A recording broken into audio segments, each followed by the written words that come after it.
Hello बच्चों, welcome back to my YouTube channel maths by Akash sir. आज हम लोग पढ़ने वाले हैं क्लास 10th में real number exercise 1.2 question number 5 से 7 तक।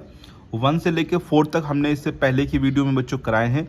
साथ में fundamental theorem of arithmetic, Euclid division lemma and Euclid division algorithm भी बता रखा है आप लोग को। जिन बच्चों ने इससे पहले की वीडियो नहीं देखी है तो प्लीज़ जाके उसको देख लीजिए आप लोग को, और जितने भी कॉन्सेप्ट हैं वो सभी आप लोग के क्लियर हो जाएंगे। जो ये क्वेश्चन हम बताने वाले हैं वो सब उसी के बेस पर है ना। फंडामेंटल थ्योरम ऑफ अर्थमेटिक आज हम लोग इसका यूज़ करेंगे यहाँ पर। क्वेश्चन नंबर 5, 6, 7 तीनों ही वर्ड्स प्रॉब्लम के बेस पर है और तीनों ही क्वेश्चन इंपॉर्टेंट हैं बोर्ड्स के लिए बच्चों। तो तीनों ही क्वेश्चन को आप लोग ध्यान से देखिएगा, वीडियो एंड तक देखिएगा, बिल्कुल भी मिस मत कीजिए बच्चों। ठीक है, कोई भी क्वेश्चन आपके बोर्ड में आ सकता है बच्चों। तो चलिए स्टार्ट करते हैं। पहला क्वेश्चन आज का देखते हैं बच्चों क्या लिखा हुआ है। पहला क्वेश्चन लिखा है, इसका सोल्यूशन देखते हैं बच्चों किस प्रकार से करेंगे। पहले क्वेश्चन को रीड कर लेते हैं, पढ़ लेते हैं बच्चों, अच्छे समझ लेते हैं। क्वेश्चन को पढ़ना इंपॉर्टेंट है और ध्यान से पढ़ना इंपॉर्टेंट है। चेक वेदर 6 की power n can and with the digit 0 for any natural number n। Question का मतलब बोल रहा है बच्चों कि हम लोग को चेक करना है। चेक वेदर मतलब चेक कीजिए कि 6 की पावर n क्या एंड हो सकता है डिजिट 0 से for any natural number n, किसी भी नेचुरल नंबर n के लिए, मतलब n की वैल्यू 1, 2, 3, 4, 5, 6, 7 कुछ भी रखें तो क्या वो कभी एंड होगा डिजिट 0 से। ये हम लोग को बच्चों यहाँ पे चेक करके बताना है बच्चों।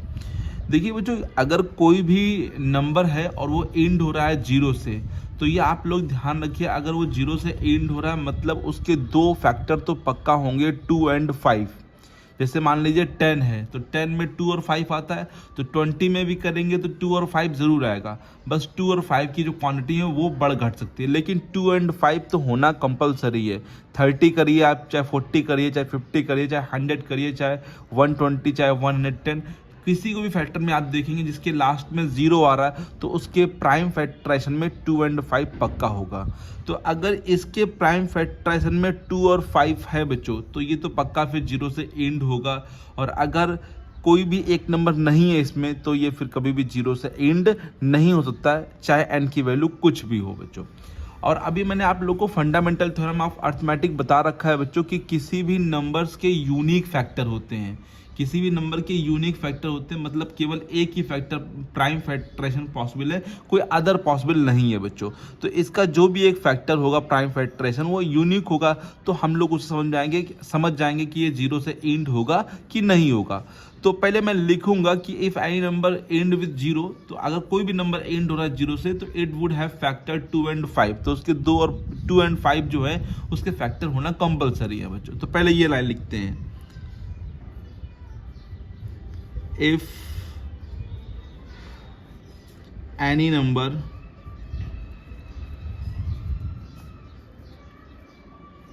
end with 0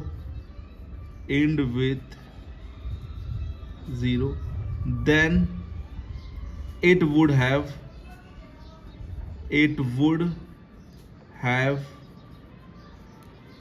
factor 2 and 5, 2 and 5।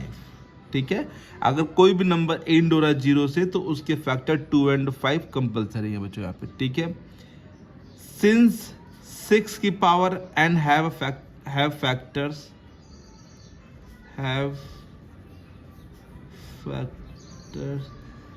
2 into 3 की पावर n। 6 के फैक्टर आप लोग कर सकते हैं 2 into 3, सिंपल से होंगे बच्चों यहाँ पे।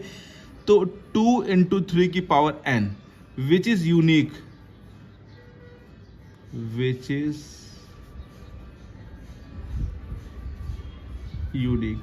by fundamental theorem of arithmetic,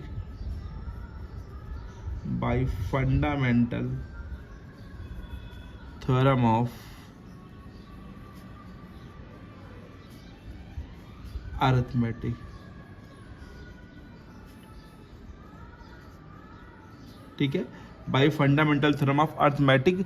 यही हमने बताया था आप लोगों को फंडामेंटल थ्योरम ऑफ अर्थमेटिक में बच्चों कि कोई भी नंबर है उसके प्राइम फैक्टराइजेशन जो होते हैं वो यूनिक होते हैं, चाहे ऑर्डर आप लोग कुछ भी कर लीजिए। अब इसको 3 × 2 लिखे या 2 × 3 लिखे तो उससे कोई प्रॉब्लम नहीं है, इसके और कोई प्राइम फैक्टराइजेशन होना पॉसिबल नहीं है बच्चों। तो इसके 2 ही 3 फैक्टर होंगे बच्चों जो कि यूनिक है। तो आप देखिए यहाँ पे 2 और 5 होना चाहिए और यहाँ पे 2 है लेकिन 5 नहीं है, तो देयरफॉर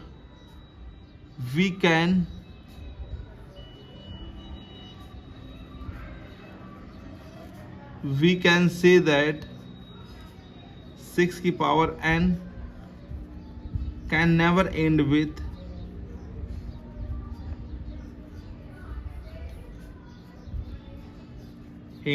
the digit 0। ठीक है, बिकॉज बता भी दीजिए,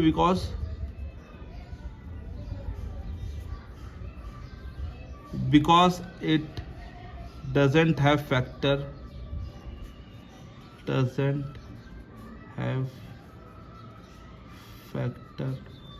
of 5। इसके पास 5 का फैक्टर नहीं है, 2 का तो फैक्टर है बट 5 इसके पास फैक्टर के रूप में नहीं है, तो इसलिए कभी भी 0 से एंड नहीं होगा। अगर कोई एक नंबर है तो उससे काम नहीं चलेगा, 2 और 5 दोनों होना कंपलसरी है बच्चों, तभी वो 0 से एंड होगा, अन्यथा वो 0 से एंड नहीं होगा। तो आप लोगों को उम्मीद है ये वाला क्वेश्चन आ गया होगा। यहाँ पर कोई भी नंबर आएगा तो आप लोग फैक्टर करेंगे बच्चों, पहले बताएंगे कि if any number end with 0 then it would have factor 2 और 5। फिर बात करेंगे इस नंबर को जो हम लोग को गिवन नंबर होगा सिंस 6 की पावर n हैव फैक्टर 2 और 3 विच इज यूनिक, जो कि यूनिक है by the fundamental theorem of arithmetic. तो अब यहाँ पे हमें मालूम चल रहा है कि 2 और 3 है, 5 नहीं है, तो वी कैन से दैट 6 की power n can never and with the digit 0 because it doesn't have factor of 5। जो भी है, जिस मान लीजिए यहाँ 5 होता 2 नहीं है, मान लीजिए यहाँ 15 दे रखा है तो 5 × 3 बनेगा, तो उसके पास 5 है बट 2 नहीं है, तो फिर 2 लिख लेना यहाँ पे बच्चों।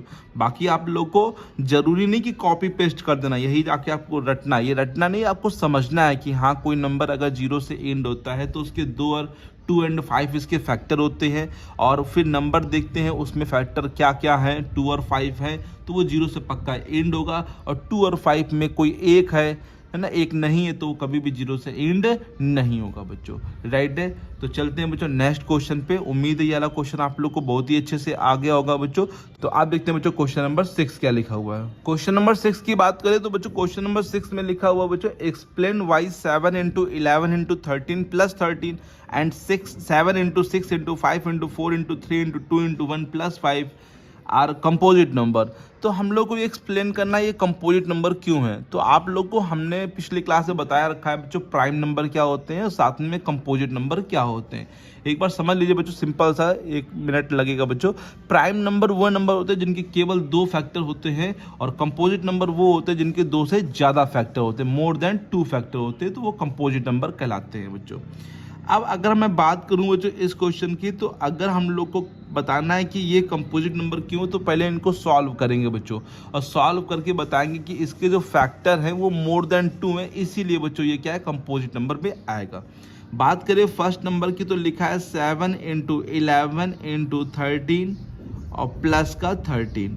अगर आप लोग इसको सॉल्व करेंगे तो पहले आप लोग इंटू करेंगे, बाद में ऐड करेंगे, या फिर ऐसा करिए कि 13 यहाँ पर भी है, 13 यहाँ पर भी है, तो कॉमन ले लीजिए बच्चों।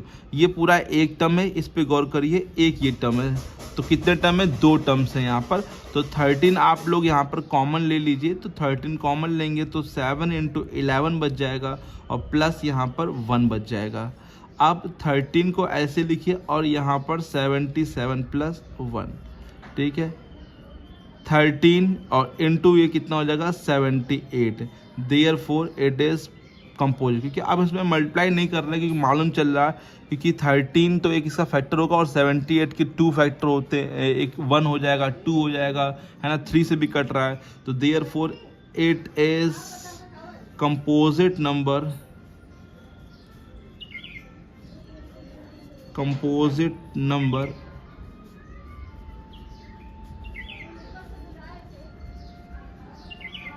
because it have more than 2 factor,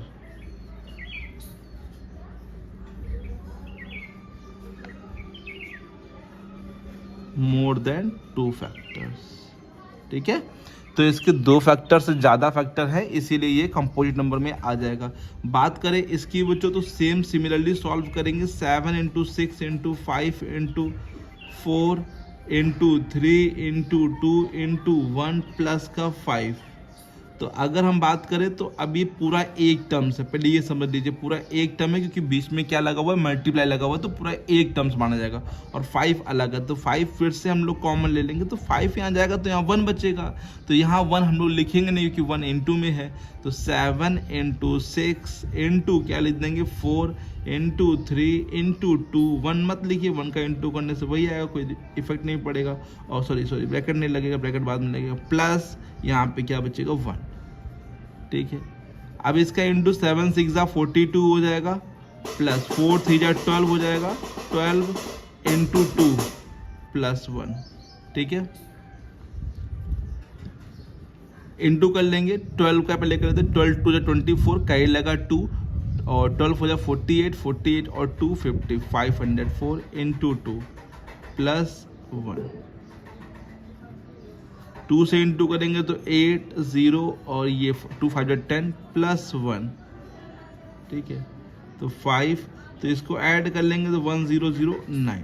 तो अब देखिए बच्चों इसके भी मोर देन 2 फैक्टर्स हो जाएंगे। एक तो 5 पहले से हो जाएगा, 1 कंफर्म होता है, 1 हो गया, 5 हो गया, 1009 भी उसका फैक्टर कहलाएगा बच्चों। तो इसीलिए बच्चों इसके फैक्टर जो हैं 2 से ज़्यादा हैं, तो ये भी क्या है बच्चों एक कंपोजिट नंबर है। हमने मल्टीप्लाई इसलिए नहीं किया कि देखिए ये तो प्राइम नंबर है, तो इसमें कंफर्म में 1 तो फैक्टर होता है एवरी नंबर का, ये आप लोग को पता होना चाहिए। 1 is a factor of every number बच्चों। ठीक है, तो 1 तो फैक्टर कंफर्म होगा, 13 भी फैक्टर इसका हो जाएगा, 78 भी फैक्टर हो जाएगा, तो मोर देन 2 फैक्टर हो जाएंगे बच्चों। इसमें 1 फैक्टर होगा, 5 भी होगा, 1009 भी फैक्टर होगा बच्चों, तो मोर देन 2 हो जाएंगे, तो इसलिए ये कंपोजिट नंबर बच्चों कहलाएगा। राइट है बच्चों, सिंपल से हमने बता दिया आप लोग को, तो ये लिख लेना आप लोग, यहाँ पे सॉल्व कर लेना, इनटू मत करना बच्चों। ठीक है, ये बताने में आप लोग को इजी रहेगा कि हाँ ये इसलिए क्या है कंपोजिट नंबर है, प्राइम नंबर नहीं है बच्चों, क्योंकि मोर देन 2 फैक्टर इसके आ जाएंगे बच्चों। ठीक है बच्चों, चले बच्चों नेक्स्ट क्वेश्चन पे, क्वेश्चन नंबर 7 जो कि लास्ट क्वेश्चन है, और फिर हम लोग थोड़ा बहुत इरेशनल नंबर को समझेंगे और नेक्स्ट क्लास में उसको फिर प्रूफ करने की चीज़ें जो हैं वो भी समझेंगे बच्चों। तो क्वेश्चन में पहले 7 देख लेते हैं बच्चों। अच्छा क्वेश्चन है, इंपॉर्टेंट क्वेश्चन है क्वेश्चन नंबर 7। बात करता हूँ क्वेश्चन नंबर 7 की, तो क्वेश्चन नंबर 7 में क्या लिखा पहले पूरा वर्ड्स प्रॉब्लम है समझ लेते हैं बच्चों, फिर हम लोग यहाँ पे सवाल को सॉल्व करते हैं। समझना जरूरी है, जब भी वर्ड्स प्रॉब्लम बच्चों क्वेश्चन आपके पास आएगा तो 1-2 बार जरूर पढ़िएगा, जरूर अच्छे से। इंपॉर्टेंट क्वेश्चन होते हैं और जब तक आप लोग ध्यान से पढ़ेंगे नहीं तब तक आप लोग सॉल्व करने में दिक्कत करेंगे बच्चों। तो चलिए पहले रीड करते हैं अच्छे से।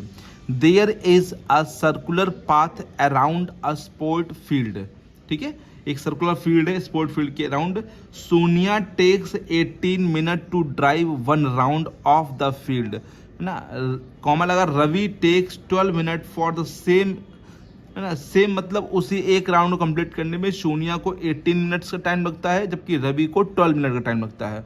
Suppose they both start at the same point and the same time, at the same time, दोनों लोग सेम जगह से और सेम टाइम पे स्टार्ट करते हैं, and go in the same direction, और सेम डायरेक्शन में जाते हैं, तो after how many times minutes they meet again at the starting point.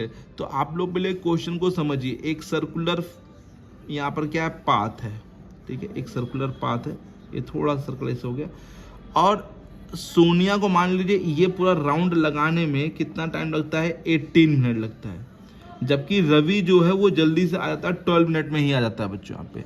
तो बता रहा कि अगर दोनों सोनिया और रवि एक ही समय एक ही पॉइंट से एक ही डायरेक्शन में चलना स्टार्ट करें, तो अगर जब एक राउंड लगेगा तो पक्का है कि रवि जल्दी पहुंच जाएगा, सोनिया को टाइम लगेगा। सोनिया जब तक आएगी यहाँ तब तक रवि आगे निकल चुका होगा। थोड़ा दिमाग लगाइए, क्योंकि सोनिया को लगेगा 18 मिनट, तब तक रवि थोड़ा बहुत आगे निकल जाएगा। तो एक समय ऐसा आएगा, एक समय ऐसे ऐसे लगाते लगाते आएगा बच्चों कि फिर से वे दोनों एक ही जगह पे आ जाएंगे, बस नंबर ऑफ जो रोटेशन है वो एक के ज़्यादा कम हो जाएंगे बच्चों।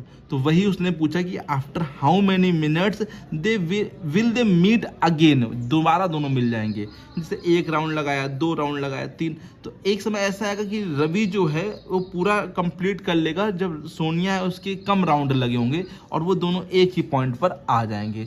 तो जब कभी वो अगेन की बात कर लेगा, अगेन कब मतलब कब वो मिलेंगे बच्चों यहाँ पे, तो हमेशा एलसीएम निकालते हैं बच्चों। ये चीज़ आप लोग ध्यान कर लीजिए। अगेन जैसे बहुत सारे क्वेश्चन आते हैं बेल वाले, बेल बजता है एक 10 सेकंड में, एक 15 सेकंड में, एक 20 सेकंड में, तो कब दोबारा बजेंगे, तो इसमें एलसीएम निकालते हैं। ये दोबारा कब होंगे, मतलब अगेन कब होंगे, तब ये सब इन सब क्वेश्चनों में हम लोग को क्या फाइंड करना है, एलसीएम ही फाइंड करना है। राइट है बच्चों। तो समझते हैं इस क्वेश्चन में हम लोग किस प्रकार से करेंगे और क्यों एलसीएम फाइंड करते हैं, एक बार फिर से समझेंगे डीप जाके बच्चों।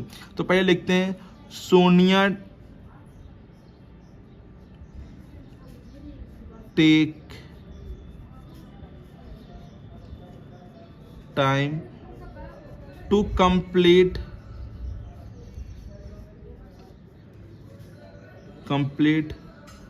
1 round.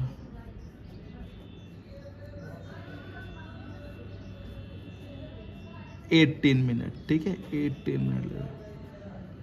While Ravi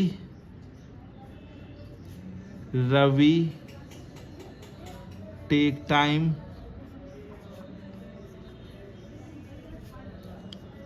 to complete 1 round. वो जो लिखना जरूरी है कि वर्ड्स प्रॉब्लम में जब तक आप लोग लिखेंगे नहीं तब तक काम चलेगा नहीं बच्चों यहाँ पे, ठीक है। 12 मिनट, ठीक है। तो ये दौड़ रहे हैं बच्चों, तो हम लोग को वो नंबर निकालना पड़ेगा जो दोनों से कट जाए बच्चों, दोनों से कट हो जाए, क्योंकि दोनों उसी में मिलेंगे बच्चों। तो इसलिए कट जाए, तो इसलिए हम लोग यहाँ पे क्या फाइंड कर रहे हैं, एलसीएम फाइंड कर रहे हैं। एलसीएम फाइंड करने का तरीका हम आप लोग को पीछे सिखा चुके हैं बच्चों, ठीक है। देखते हैं बच्चों किस प्रकार से करते हैं। 18 पहले प्राइम फैक्टराइजेशन करेंगे 18 के, तो 2 9 जा 18, 3 3 जा 9, 3 1 जा 3, 12 के फैक्टर करेंगे तो 2 6 जा 2, 3 जा 3, 1 जा। नाउ 18 के हम लोग फैक्टर लिख लेंगे 2 into 3 into 3। 12 के फैक्टर हम लोग लिख लेंगे 2 into 2 into 3।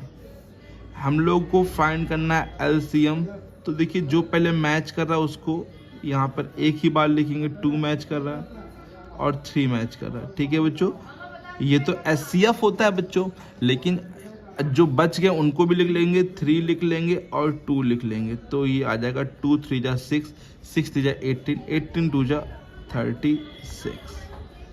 तो 36 मिनट लगेंगे सोनिया और रवि को। ये मतलब इतने टाइम के बाद वो दोबारा क्या हो जाएंगे, मिल जाएंगे। तो देखिए सोनीता लिख दिया यहाँ पे, सोनिया है, सॉरी, सोनिया को 18 मिनट लगते हैं एक राउंड में, तो 36 मिनट में वो 2 राउंड लगाएगी मतलब, तो 1 और 2 तभी यहाँ पे आ जाएगी फिर से। जबकि रवि को 12 मिनट लगते हैं, तो 12 मिनट 12 3 जा, तो रवि उतनी देर में 3 राउंड लगा के यहाँ पे आ जाएगा, ठीक है। दोनों एक ही जगह पे मिल जाएंगे बच्चों। तो देयरफॉर नीचे लिख देंगे they will meet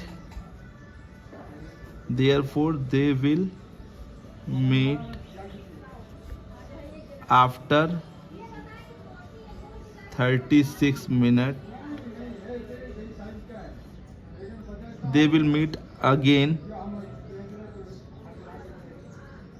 after 36 minutes at the same point,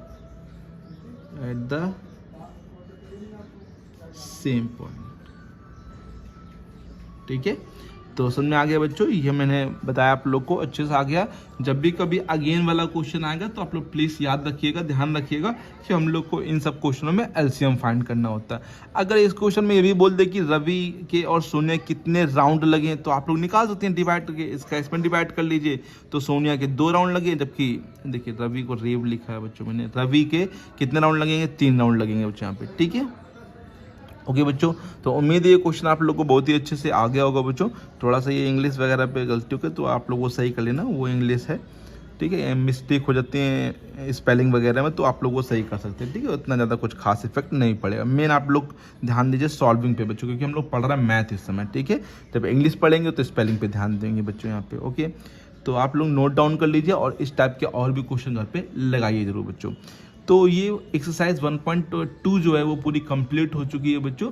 अब हम लोग पढ़ेंगे क्या, irrational number, how to prove irrational number. Irrational number को हम लोग किस प्रकार से प्रूव करते हैं, उससे पहले हम लोग को चलना पड़ेगा क्लास 9th में। तो पहले हम लोग रिविजिट करते हैं इन 9th में। चलिए देखते हैं रिविजिटिंग इरेशनल नंबर। हम लोग पहले इरेशनल नंबर की तरफ दोबारा चलते हैं, समझते हैं क्या होते हैं इरेशनल नंबर। आप लोगों ने क्लास 9 में पढ़ा है, क्लास 9 में बहुत अच्छे से पढ़ाया गया है कि पहले जो इरेशनल नंबर होते हैं उनकी डेफिनेशन क्या होते हैं। ऐसे नंबर जो नॉन रिपीटिंग नॉन रीअकरिंग होते हैं, नॉन रिपीटिंग नॉन रीअकरिंग लिख देते हैं, नॉन रिपीटिंग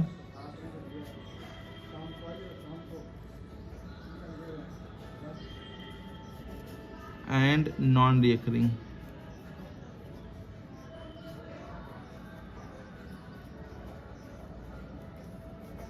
ऐसे नंबर जो कि नॉन रिपीटिंग और नॉन रीअकरिंग होते हैं उन्हें हम लोग क्या कहते हैं बच्चों, इरेशनल नंबर। इनको हम लोग P/Q के फॉर्म में नहीं ले सकते हैं, P/Q के फॉर्म में नहीं ले सकते हैं, बट इनको नंबर लाइन पे हम लोग डिनोट कर सकते हैं। जैसे कि हम लोगों ने क्लास 9 में √2 को करा होगा इस प्रकार से, यहाँ 1 लेते थे, यहाँ 1 लेते थे, तो ये इस प्रकार से डिनोट करते थे 1 1, तो ये √2, ठीक है, √2 थी, ठीक है। फिर इस प्रकार से लेके इस प्रकार से यहाँ पे कर देते तो √2 को डिफाइन कर देता था। √2 √3 काफ़ी सारे इरेशनल नंबर को नंबर लाइन पे हम लोगों ने डिनोट किया था। तो नंबर लाइन पे इरेशनल नंबर को डिनोट कर सकते हैं, उसमें कोई बड़ी बात नहीं है। और आप लोगों ने पढ़ा जो भी रूट के अंदर होते हैं, रूट से बाहर नहीं निकलते हैं, √2 हो गया, √3 हो गया, √4 नहीं होगा, 4 का रूट होता है 2, √5 हो गया, √6 हो गया, √7 हो गया, √8 हो गया, √10 हो गया। ये सभी जो हैं ये सभी क्या होते हैं, इरेशनल नंबर होते हैं। साथ में पाई इरेशनल नंबर है, क्योंकि पाई की वैल्यू डेफिनेट नहीं होती है ना, तो इसीलिए इरेशनल नंबर होते हैं। और जो इस टाइप से 2.12 112 111 है ना, 4 टाइम्स 12 और 5 टाइम्स 12, ये सब नंबर भी इस टाइप से जो नंबर आते हैं नॉन रीअकरिंग नंबर जो होते हैं वो भी किस में आते हैं, इरेशनल नंबर के फॉर्म में आते हैं बच्चों। तो इन सबको इरेशनल नंबर हम लोगों ने पढ़ाया, क्लास 9 में जाना है बच्चों, नंबर लाइन पे ड्रॉ किया है।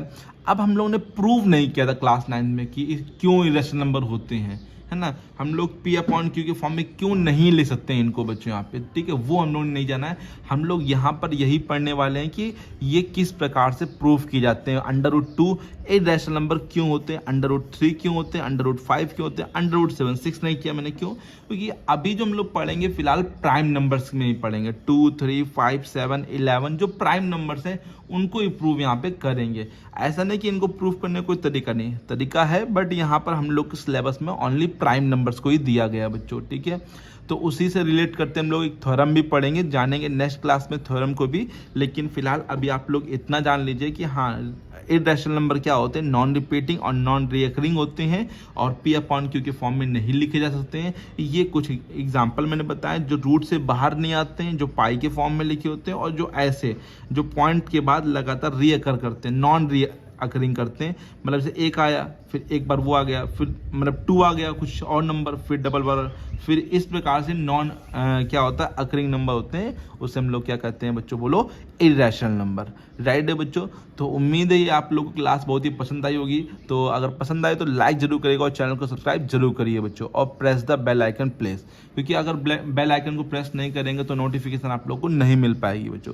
तो मिलते हैं बच्चों नेक्स्ट क्लास में, हम लोग सीखेंगे how to prove irrational number. Irrational number को किस प्रकार से हम लोग प्रूव करते हैं, और काफ़ी इंपॉर्टेंट क्वेश्चन होते हैं। हर बार एक क्वेश्चन बोर्ड में तो पक्का लिख लीजिए, आता ही आता है बच्चों। यहाँ पे √2 √3 √5 √7 कोई भी एक क्वेश्चन आप लोग को आ सकता है यहाँ पे, ठीक है, बोर्ड में।